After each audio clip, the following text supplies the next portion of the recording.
You would think that it was like almost dying that would cause you to say this is rock bottom, but it wasn't that. It was the fact that I could not go to work for 3 days. I laid in my bed, healing and recovering, and I felt so much shame about the state of my life and that I had been living this facade and that everything that I had built my self-worth around, which is working hard, deep work ethic, being successful, it just came crashing down because I could not get out of bed. Welcome to the Impact Multiplier CEO podcast.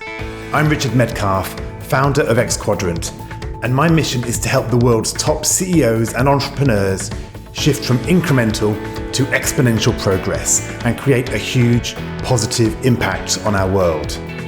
Now, that requires you to reinvent yourself and transform your business. So, if you're ready to play a bigger game than ever before, I invite you to join us and become an Impact Multiplier CEO.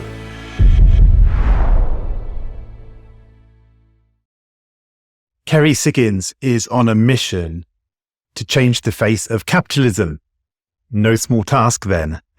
And what's more, she wants to do it in a very specific way. She's looking to create $1 billion business, which is an objective shared by many CEOs. But in her case, she actually wants to create 1,000 millionaires. 1,000 million is a billion. So she's looking to create not just wealth, but distributed wealth of empowering and enriching all of the employees in her business in a really special way. And as she goes on this journey, we discover that she's made some really counterintuitive choices along the way that are serving her really well. So without spoiling any more of the surprise, I invite you to listen in as I go deep with Kerry Siggins on how to create 1,000 millionaires. Kerry, hi, and welcome to the show. Thank you for having me. I'm so glad to be here, Richard. Yeah, I'm really glad too. I think this is going to be a lot of fun. Let's dive straight into your journey. I know that when you were 28 years old, you had a bit of a crisis point in your life. You moved back home. It was a low point, right? Back in with the parents. And yet that moment became the start of a whole new adventure. And that's the venture you're still on today with StoneAge Holdings. So perhaps just take us back to that point. What was going on and why did it become this pivotal moment? Yeah, it was probably the most pivotal inflection point in my life.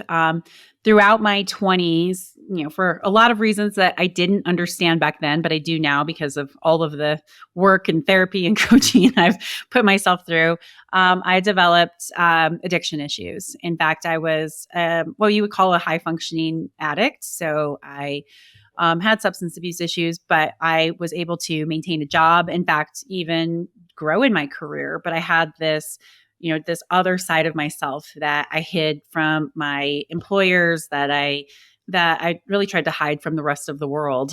So my motto was work hard, play hard. But it all came crashing down on Labor Day of 2006, where I accidentally overdosed. And I lived, I don't know why or how. Well, I should say I don't know how. I know why now because I know I'm supposed to be here on this planet to make an impact. But I shouldn't have. Something just shocked me alive. And you would think that it was like almost dying that would cause you to say this is rock bottom, but it wasn't that. It was the fact that I could not go to work for 3 days. I laid in my bed, healing and recovering. And I felt so much shame about the state of my life and that I had been living this facade and that everything that I had built my self-worth around, which is working hard, deep work ethic, being successful, it just came crashing down because I could not get out of bed. And so I called my mom, who lived in Durango, Colorado, small town, the Western Slope, rural Colorado, where I grew up. And I told her everything. And I said I needed to come home. And she said, yes. But she said 2 conditions. 1, no drugs in the house. And 2, you have to figure out how to lead yourself. You have so much potential and you can create this different life for yourself, but you need to figure out why you're doing what you're doing and lead yourself so that you can lead others. And so I came home at 28 years old, and it put me on this path to forever change my life. So amazing story. So you were at that rock bottom place, you came home. So then So fast forward, you ended up coming into this very small company, I think at the time, StoneAge Holdings, and then you started to build that out, right? Tell us a bit about StoneAge, and it sounds like you've done pivot after pivot in this business. So tell us about just the main phases of that journey over the last few years. Yeah, pivoting is the story of my life. Sometimes I maybe even pivot too fast, but yeah. So when I got to Durango, it's a small town, and I didn't know what I was going to do. So I started applying for jobs, and StoneAge was looking for a general manager. The two founders started the company in 1979, and they had got it to the point where they wanted to take it to. They were in their mid-50s, and they knew that they needed that next level of leadership. And so they didn't know my story then. They know it now, of course, but what they saw was potential and drive, and I was a good cultural fit. And they wanted something different with their company. They had other candidates who were traditional, I would say more traditional, men in their 50s who had a lot of manufacturing experience, but they just said, you know what, let's give her a shot and see what happens. And at that time, we were StoneAge Tools. We manufacture high pressure water blasting equipment. So think squirt guns on steroids that go in and clean refineries and chemical plants, food processing plants, anywhere you'd use ultra high pressure water to clean. And they gave me a shot at figuring out how to become the leader that I knew I was. And so that was the start of it. And that was almost 17 years ago. Now I run StoneAge Holdings, which is the parent company of StoneAge Tools, which is our high pressure water blasting group. We have another company called Warthog, which is our sewer cleaning nozzle, and then a IoT product development company, a company that helps our clients develop smart products. Called Breadware. And so we're building all of that out as we are pivoting from traditional manufacturing into becoming more of a technology company. So we can go into any of those details that you want, but it's been this wild journey of making manual tools that you screw on the end of a hose that a guy puts his hands on and shoves down a pipe or into a tank, to building out semi-automated equipment, to robotic equipment, now smart equipment and software platforms that we've really been transitioning to over the last decade. Wow, there's a lot to go into there. So much. Let me take you back there to that moment when they said, "Yeah, let's give her a shot," which is not our usual profile, but let's give it a shot. How did you feel at that moment when you realized that you would be given the reins to this company and that they were kind of banking on you? What's going on in your mind? A couple of things. One, I was so excited. I felt that I had been given a new lease on life. In fact, one of the founders who I reported to at the time, John Wolgamott, I remember sitting in his office. It was my first week there. And he's the age of my dad. I'm the age of his daughters, who didn't want anything to do with the business. And he said, "Young lady, I hope that you understand the opportunity that you've been given," in a very paternalistic voice. And of course, he didn't know my story then, but I did know that this was this huge opportunity. I didn't understand what it was going to turn into, but I knew that it was something that was different. And I felt like I belonged. Even that first day walking in, so nervous that I actually had no idea what I was doing. And everybody in the company had way more experience and way more knowledge than me. I felt like I was home. So it was this mix of feeling really excited, really grateful, and completely scared that I had no clue what I was doing. Yeah, it was wild. So one of the reasons that we originally connected was because I know that you're a winner of one of the Real Leaders Impact Awards for this year. So just tell me a bit about how purpose and broader impact has woven itself into this journey. We can perhaps get into some of the transformations you've been doing, but where did that come from? Right? It sounds like you're about more than just the pure financials here. Yeah.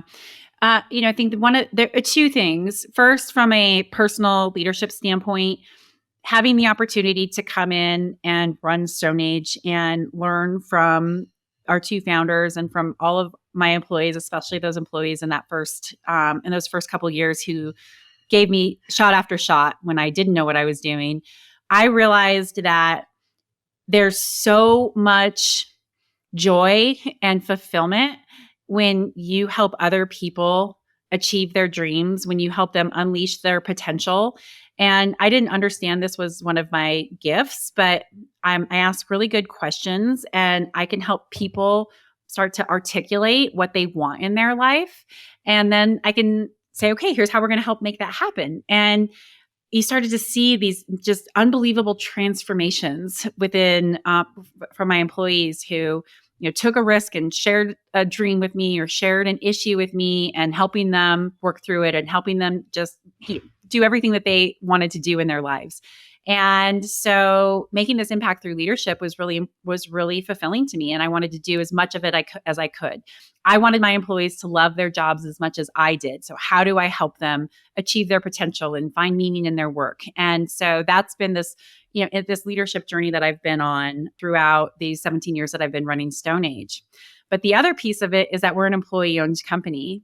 And I believe so deeply in employee ownership and the benefits that can come to society, to communities, to our employees, because they get to share in the wealth building aspect of the company. They get to have more autonomy and say in their work. That I believe that we're changing the narrative of capitalism, and that wealth concentration doesn't just have to happen at the top. It can, if you think about sharing the wealth where that value is created. So these two things have kind of come together with how do you help people live their dreams, and the model that we have through employee ownership allows people to do it from meaning at work and through financial means by getting to share in the wealth creation of the company.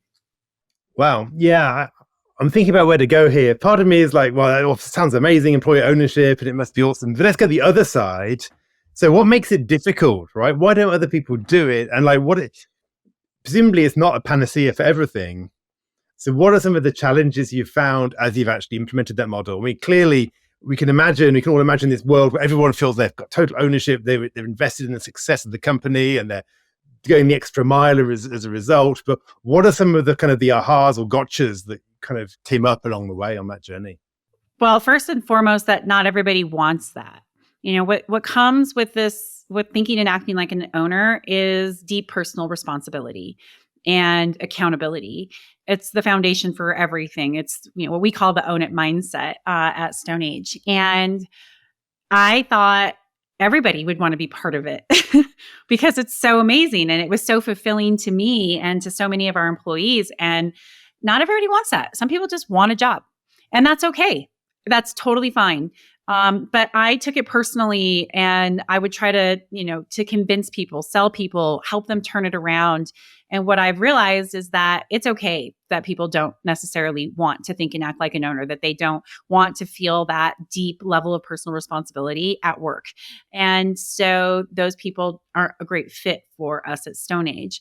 And so that was a big lesson that I had to learn, is that you can't force this on people, that when it's just not part of what their vision is for themselves, and learning how to be okay with that. So let me ask you, what comes first, the kind of sense of ownership or the actual structural ownership? In other words, do you kind of try to detect, are people ready to act like owners before giving them, stock or whatever? Or is it more everyone gets it by default and then you're looking for them to step up? I think very few people get it by default. I do think that personal responsibility and accountability, once you're a formed adult, if you do not have that, it's almost impossible to teach you how to have that. So we definitely look for those candidates that exhibit personal responsibility and accountability, because if there's none, there's, in my opinion, no point in trying to invest in teaching them. How do you find that? What are the questions that you might ask, interviews, or how do you hire to optimize for that? It's a question comes up, a lot working with clients. I even ran a program, I still run it now and again, called Ownership Accelerator, because ownership's such a big issue for people. But you're right, much better to hire at the start people who've already got that mindset. So how do you kind of hire for that? Well, like anything, it's like baseball, right? You never bat 1,000. So even though I think we ask good screening questions, sometimes it gets through because people are on their first date on interviews. But we really try to dig in. So we have a pretty comprehensive interviewing process. But I ask questions like, really tell me about the biggest mistake that you've made and what you did to fix it. And if the answer has anything to do with somebody else, well, somebody did this, where there's like a deflection or a blame, then that's a big red flag to me. Or if it's a relatively benign mistake, every single one of us have made huge mistakes in our lives and our careers. And so I want that honest answer. Tell me about a time where you really damaged a relationship at work.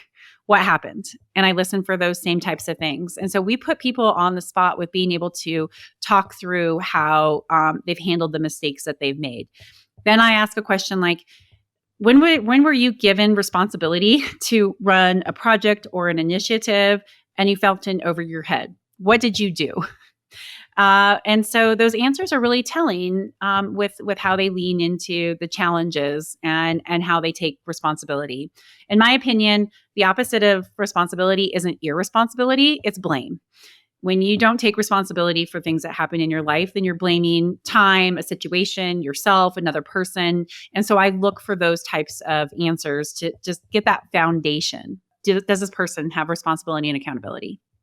Yeah, beautiful. Yeah, what I often say is that we always have what I call the victim loop, which begins with when you have a situation, begins with ignoring, blaming, or denying, and often it's about the idea that I didn't have something, right? I didn't have enough time. I didn't have support from marketing or operations. I didn't have a clear strategy from my senior management. Blah blah blah. What we didn't have, and then the other loop I talk about is the ownership loop. Starts with owning it. What could I have done differently? But the key thing after owning is actually, people think, well, then I need to learn. No. You need to forgive yourself and be okay with it. It's like, okay, fair point. I messed up.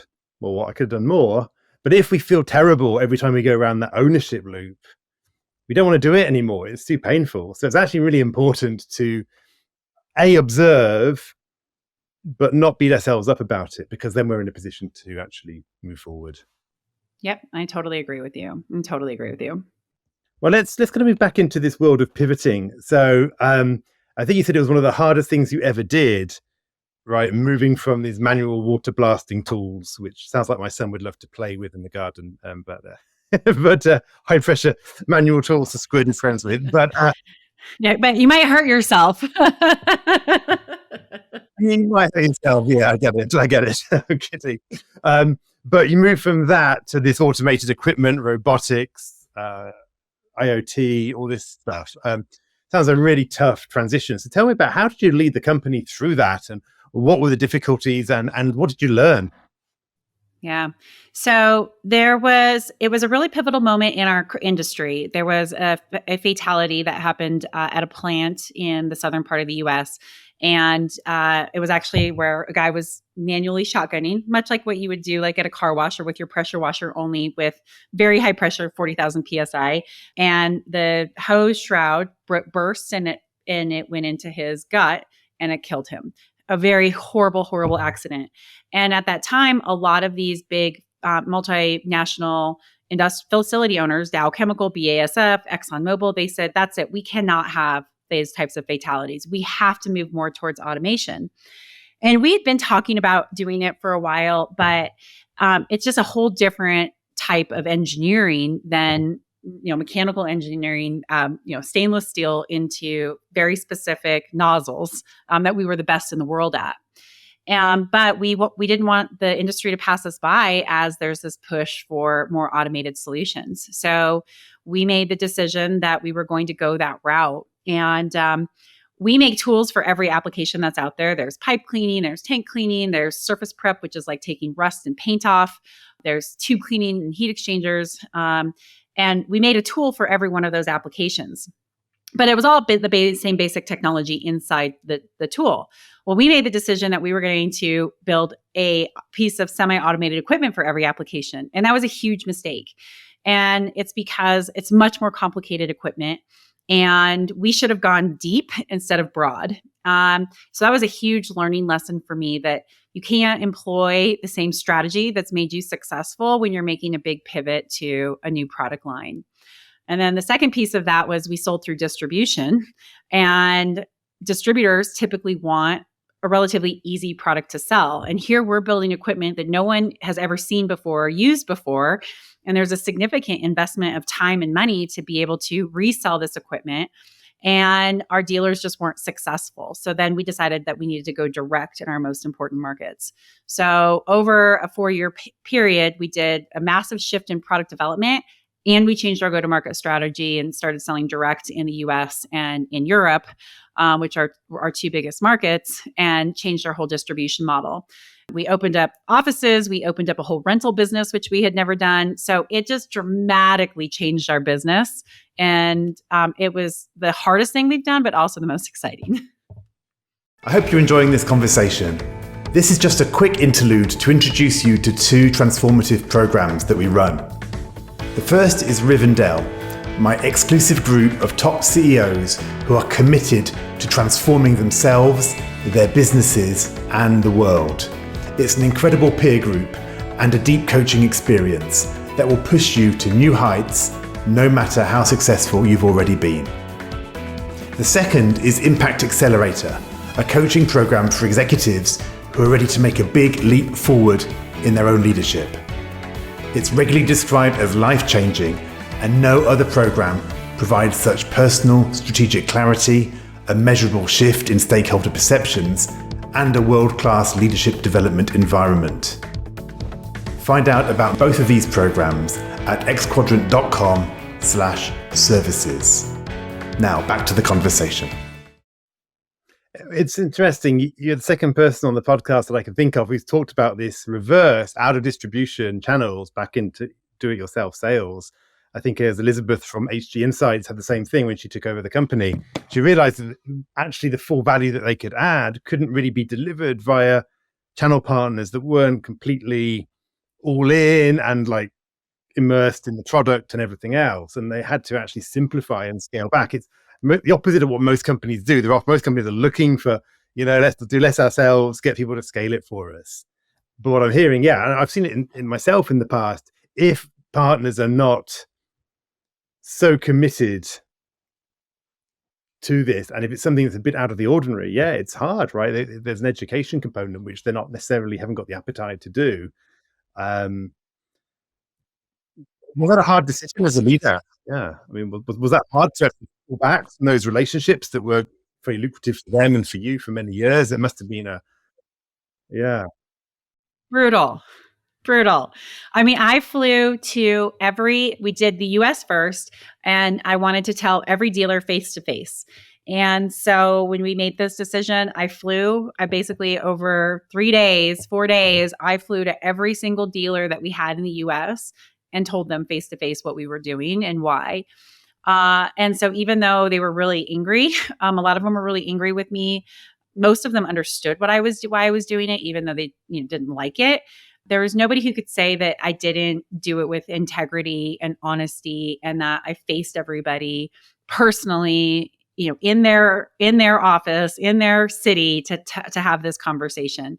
And then a year later, when we did Europe, I did the same thing. And so that's really tough. It was really emotional. Like a lot of these people, we had relationships before I had come to StoneAge. So it was a massive change, and I made a lot of people upset. And my personality is one where I want people to like me. And so I really had to work through the fact that I made so many people upset. But I knew in my heart it was the right decision for us as a business. And it was 100% the right decision. I would go back and do a couple things differently now that I have hindsight as 2020 vision. But it was the best decision I have made, even though I had to end some of those long-term relationships or change some of those long-term relationships. Yeah, what's coming up in my mind as you talk about this is I can totally understand, admire the bravery and the kind of like, we have to make this happen and doing the face-to-face conversations. Do you think there is a scenario in which if you had really laid out, this is what we require going forward for this to be successful and to have people to accompany us, do you think if you'd actually said like, these are the new standards, do you think any of those partners been able to kind of able and wanted to invest to actually come with you on the journey? Or do you think it was just going to be too complicated for anybody? Based on how I've seen things play out since we made these decisions back in 2015, 16, I would say no. I don't think that they would have been able to make that gap because they've been trying to sell competitor products in the same way, and they're just not successful. Of course, they're up against us as, and I have the best sales team in the industry and best customer. We were just a great company to work with, and so it's hard to compete with us. But no, I don't think that they could have made this change. What I would have done differently is that I cut them out for everything, automated equipment and tools. And I would have still kept the tool distribution relationship, but I thought I had to have it all. I thought, we needed to do all of this ourselves. And I think I could have done less damage and it would have been better for everybody if I would have been more selective in which products they each get to sell. So that's what I would have done differently if I could go back to that time and make a different decision. Well, yeah, thank you for being honest. And also, credit to you for being bold and making the tough call, right? And actually making this thing happen. I've seen many companies kind of tolerate business models which are no longer serving people and ultimately customers. So I think that's really interesting. It's scary to make that kind of big change. So, and we were doing things we'd never had done before. We didn't have the customer relationships. All of our dealers did. So we had to go develop all of those relationships. People always loved our products, but they didn't work directly with us. They worked through our dealers. So it was a huge risk and a big transition, but one that's definitely paid off. Like, we would not be where we are today in this transformation into a technology company if we wouldn't have made that initial pivot with this type of semi-automated equipment and then changing our business model. So it was the right decision, even though it was really tough. It was a really tough couple of years to get through. Did you have a lot of internal resistance from employees, or were they all on board from the start? It was mixed. I think some people saw it, and I think some people were really scared. In fact, one of my employees, I just talked to him about this probably like 6 months ago, and he said, I completely disagreed with you when you made that decision to go direct. I thought, how are we going to do this without our dealers? I thought our sales were going to drop and that we were going to be in trouble. And now look at where we are. And we were talking this in context of profit or of the ESOP and the ESOP benefit that people have. I mean, we're creating real wealth within our company through the ESOP, which would not have happened if we wouldn't have made this step. And so it was really I was just filled with joy that a person who was really skeptical and didn't, trust the decision and thought it was a mistake could come back and say it was totally the right decision and I was wrong. And, what's really done is that it has allowed me to trust you, even if I don't necessarily understand the decisions that you're making. It was a huge lesson for me that maybe you're seeing things that I'm not seeing, and that I need to do a better job of asking questions and being on board with what we're doing as a company because I'm an owner now. And so it was a really validating conversation, all those years later to have with him when he was really skeptical of the decision.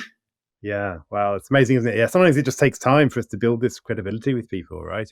We want it to be immediate. It's not. It takes years. So you've got a goal to, yeah, exactly. You can take, we're all playing the long game all the time. That's what I keep reminding, myself when I get into my short term, like hit results, whatever. It's always about the long game. So here's a question. I know you've got a goal to continue this transformation, and ultimately, I think you hit $1 billion valuation. It's fascinating. I've got several clients right now working with on that exact same thing, all of which are in different places, and it's a really interesting journey because it does involve this multiplicative aspect from where they're starting from. And $1 billion, it's a nice round number, but I'm kind of curious as to, apart from just being a big number and, whatever, like, what is it important? Is the number important? What would it mean? Why set that as a goal? Is it that you need a bigger car at the moment, or, what's kind of going on? Nope, it has to do with creating 1,000 millionaires. So our goal is to really transform the way that at least in the United States that we look at capitalism. And so my goal is 1,000 millionaires, and 1,000 millionaires is $1 billion. So it's not so much that it's about that number. It's about the impact that we're going to have on our employee owners when we build real wealth within the company. And we have to do that in a way that brings value to our customers, but and we have got to do it in a way that brings value to our employees, that we're still remain a great place to work even as we grow. So this message that I'm building within my team and within the company is that as we scale our business, we have to scale care. And that is caring about each other, caring about our employees. And I can't scale care. And my executive management team can't scale care. It has to be something that is fundamental about each one of us as employee owners. And so, and that's how we're going to do this, how we're going to do this together, every single one of us within the company. And so it's this kind of combined thing of look at the value that we can create. We can change the world. We can solve really tough problems for our customers, and we get to share in the success. And you get to be part of this journey for changing the way you live, but also all the people who you work with how they live. But we got to do it in a way that scales caring about each other, belonging, inclusion, being a great place to work. And so that's what our mission is to prove that it can be done. And so it's less about the billion. It's more about the 1,000 millionaires.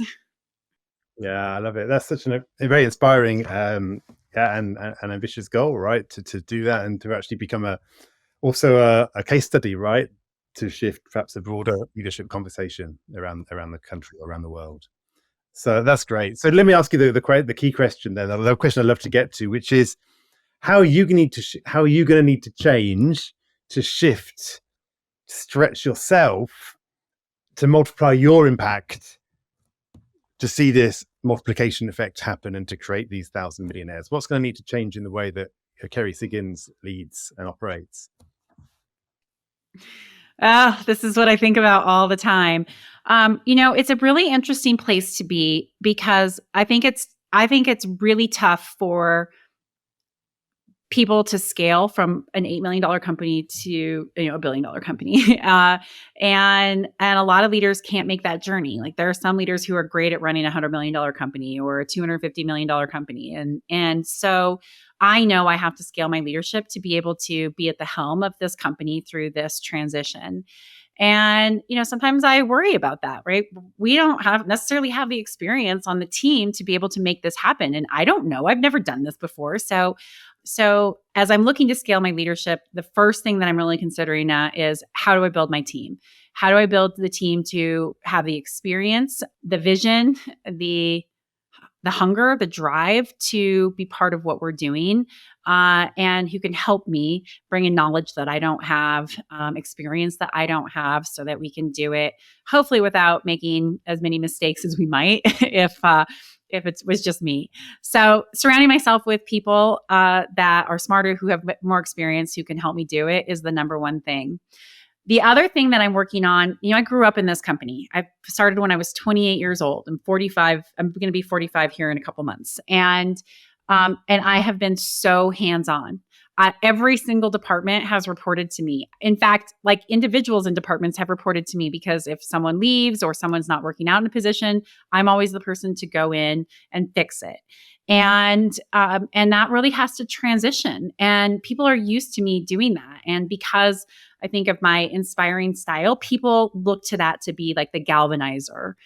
But I can't do that. You can't scale me being in the meeting to be able to rally the troops and get everybody excited and on board. And even though that's part of my job and I want to do that at a high level, I really have to make sure that I'm playing the right role, and so that I feel fulfilled every day, being able to play to my strengths and my gifts and my talents and what the company needs, but also making sure that the company that we fill that gap of me being such a hands-on CEO too. And so that takes a personal commitment to myself of how do I lead through that? When is the appropriate time to galvanize? And when is the appropriate time to, really bring the team up and help them figure out how to do it without me? And so, it's definitely an interesting transition that we're going through as a company, as I kind of get further and further out of the company, being okay with like letting go of control a little bit so that I can do what I want to do and help those other people grow. It's an uncomfortable place to be sometimes. And so, I'm working through that discomfort. Yeah, I call it's reinventing your success formula, right? And we have to keep doing it time and time again on this journey. I'll put it to you, it's something to think about. That what I heard is like being hands-on and being galvanizing kind of sound like they're a bit together in your world. Perhaps they don't have to be, right? Perhaps you can be galvanizing and not hands-on, and there might be two different things. So perhaps you can still bring a bit of that magic and also have some distance to be more creative and strategic in the way that you work. Exactly. That is the trick. That is exactly the trick.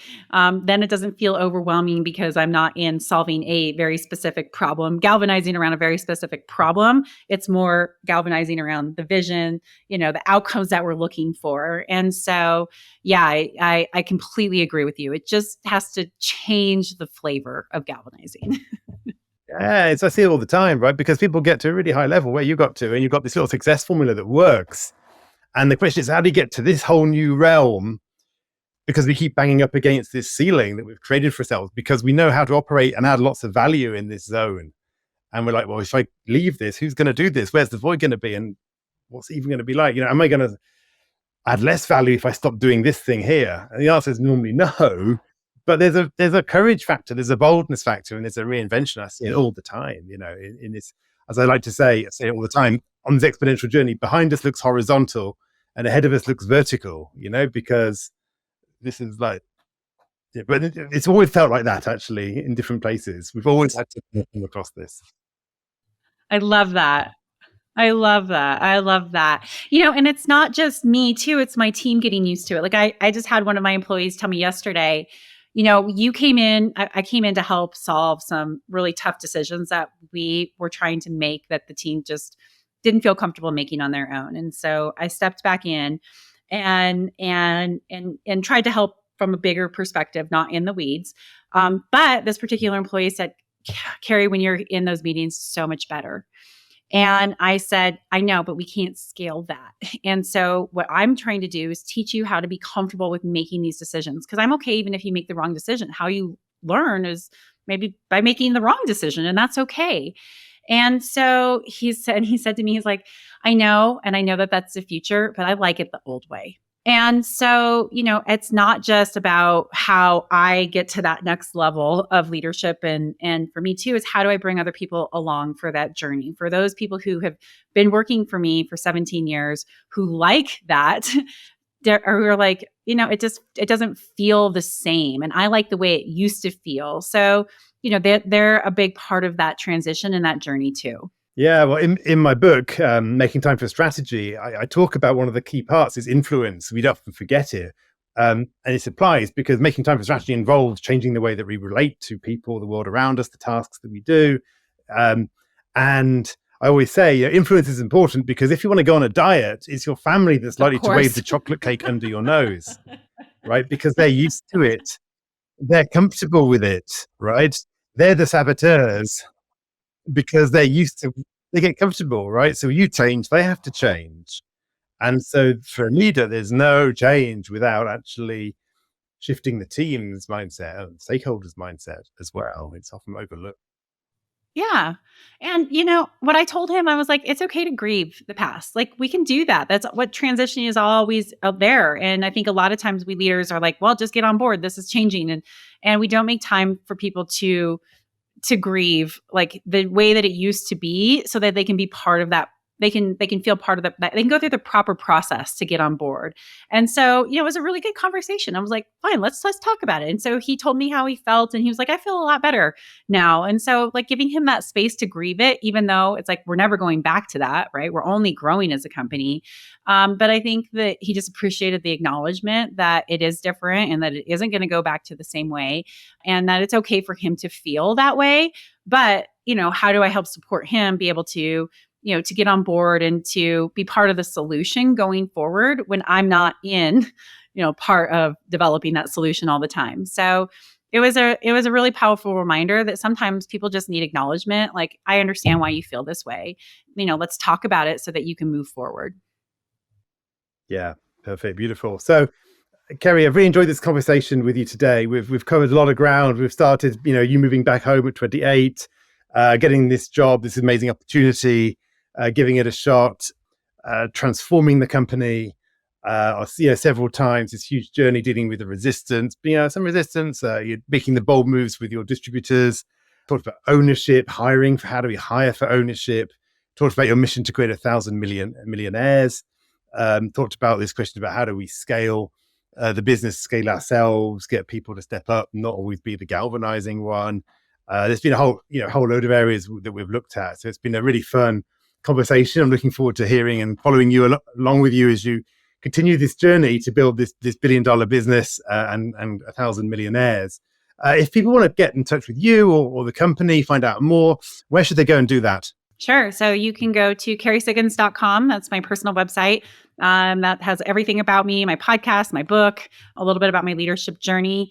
If you are interested in learning more about what StoneAge does, you can go to stoneageholdings.com, and that will take you to all the different companies that we have. If you really want to learn about water blasting, go to StoneAge Tools, go to our YouTube channel, and you can watch us blow stuff up with water, which is really, really cool. And then if you want to follow me, I'm on LinkedIn. That's my most active social media channel, and I would love to connect on LinkedIn. So you can just search Kerry Siggins, and that's where you'll find me. Kerry, thank you so much. It's been a pleasure. I look forward to following along with you in the future. Thanks again. Thank you, Richard. Yep, absolutely. Well, that's a wrap. If you received value from this conversation, please do leave us a review on your favorite podcast platform. We'd deeply appreciate it. And if you'd like to check out the show notes from this episode, head to xquadrant.com/podcast, where you'll find all the details. Now, finally, when you're in top leadership, who supports and challenges you at a deep level to help you multiply your impact? Discover more about the different ways we can support you at xquadrant.com.